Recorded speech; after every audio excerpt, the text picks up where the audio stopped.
What's up, everybody? It's Justin Conoco from theclosers.ca and Grogan Conoco Real Estate Brokerage. We have your monthly market update and another segment of Ask the Closers.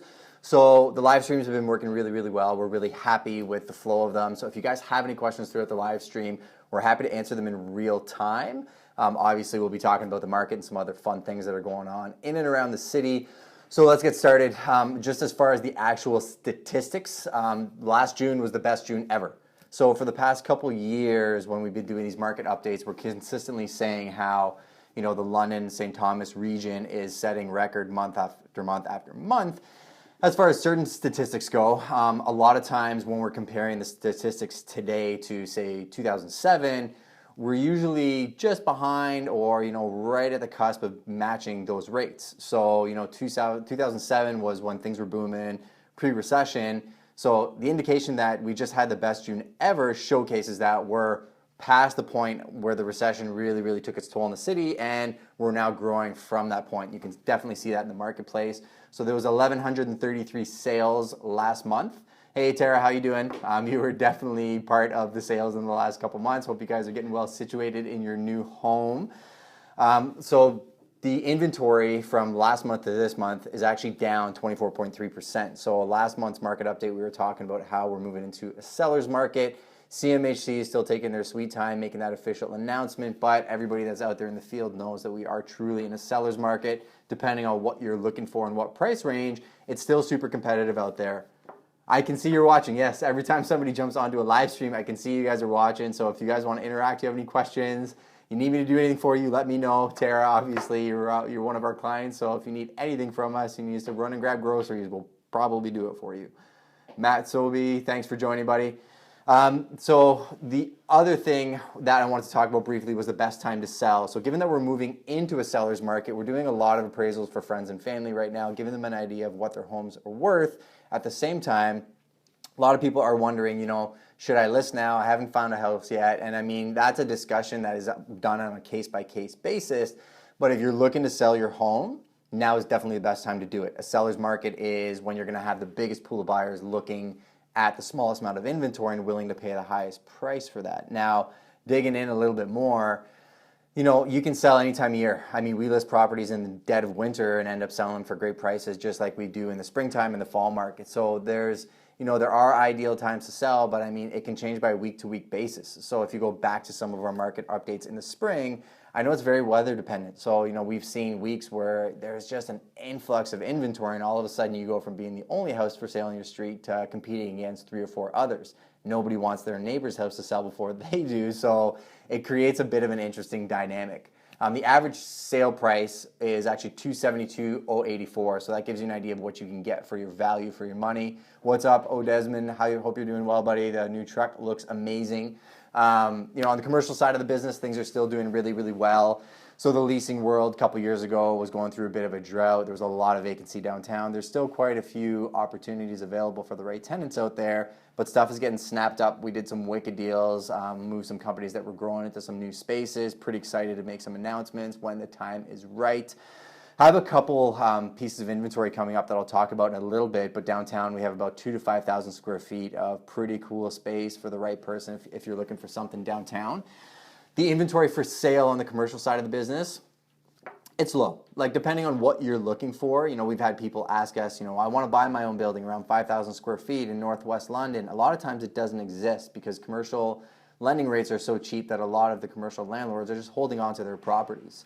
Going back to talking about when it's a good time to buy or sell, when the recession tanks and when interest rates go up is actually when there's a lot of opportunity to buy, because a lot of people who've been holding on to large portfolios can't afford to hold on to those large portfolios or refinance them because the lending rates are higher. So, like Warren Buffett says, in a down market, you'll end up finding quite a few deals.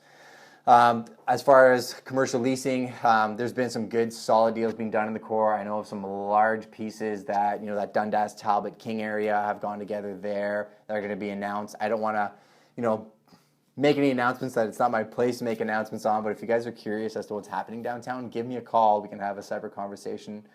So otherwise, as far as inventory for big office buildings downtown, 10 to 1,000 square feet, there's not that much available. You can find some off-market stuff if you need to.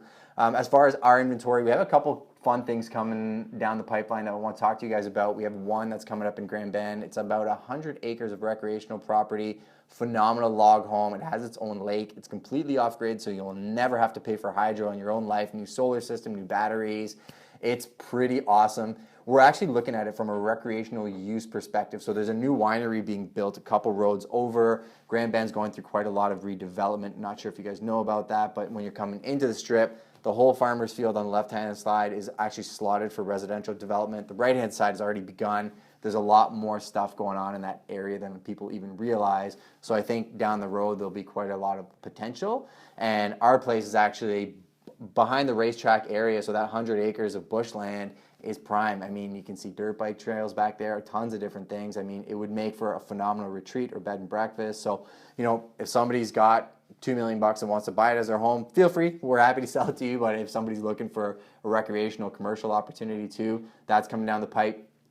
We have another investment property by Fanshawe, if anybody's looking for simple turnkey student rental. We have one coming down the pipe. We have also a couple off-market things. We have 2 off-market apartments, one in the 1.5 million range, the other at 3.5. The 3.5 is actually conditional under contract right now, but might become available again, so we like mentioning that stuff if you're looking for multifamily. We also have a plaza and a storage facility that aren't currently listed on MLS, but we are shopping around, so if you're interested, feel free to shoot me a message. Yeah, I saw it's a massive, massive truck. I saw that, Desmond. I saw you're doing some towing stuff, so I'll keep that in mind. If I have any clients, I'll send them your way. We also wanted to mention again, we like to touch one legal matter in every one of our market updates. We like to bring something to you that you might not have thought about because you're not in this world. And just like I go to a mechanic for the mechanics when it comes to my car, and they see things coming down the pipe. We try to do the same thing in real estate. So this one had to do with an actual lease that a brother did with his sister for his property. Steve Wiggett, one of my favorite people, and Scott Hazlitt. Good to see you both. Thanks for joining the feed.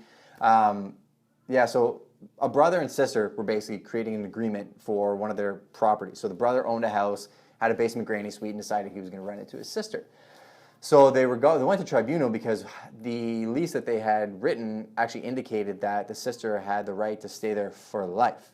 So in the lease, it said she could stay there as long as she wanted for life in the residential tenancy. Now, she would have had the option to give notice if she wanted to move out, but the problem was the brother wanted to kick her out to move his daughter in. So he went to tribunal. The landlord-tenant board actually ruled in his favor and said that there was a conflict. There was in the initial lease saying that there was a life term, that she was allowed to be in the lease, but then in the broader scope of the lease, there wasn't an actual date, so there was conflicting information as far as the lease length. So they said, well, this lease is invalid, she's got to go. She didn't leave. She disputed it, and she actually went to arbitration, and she won the second time around because the arbitration dictated that in the lease, it actually said very clearly that there was a stipulated time that she could live there for as long as she wanted. So, I mean, the crux of that is just be very, very careful about the leases you're signing. Residential or commercial leases, talk to a professional. It literally costs you nothing. I've had 3 emails from friends of mine who have friends that are shutting down their businesses, people that are leaving commercial plazas and are now in a tough spot because they didn't use representation. They just went to the landlord and signed the lease.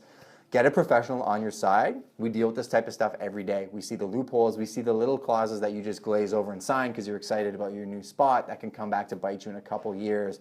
You want to make sure that you have the broad scope of what you're doing before you move forward. And for the landlords out there, life-term leases, be very, very careful about signing them. There's no reason to do that. I mean, if you want a longer-term lease, you can have that, but at the same time, you want to make sure that you give yourself a little bit of leeway, to reevaluate things year on year. Because, just like the market changes in these updates, things change on a day-to-day basis with your relationships with the people that are in your building. So, yeah, Steve Wiggett, thank you. I appreciate you tuning in for the real estate and fashion tips. Actually, Steve Wiggett is one of the best realtors that I've come across. He's phenomenal. He's very, very good at what he does, very diligent, a lot of care for his clients. We've worked together on quite a few things. And then Maddie Morell joins, who's another great realtor, and Scott Hazlitt, who you saw before.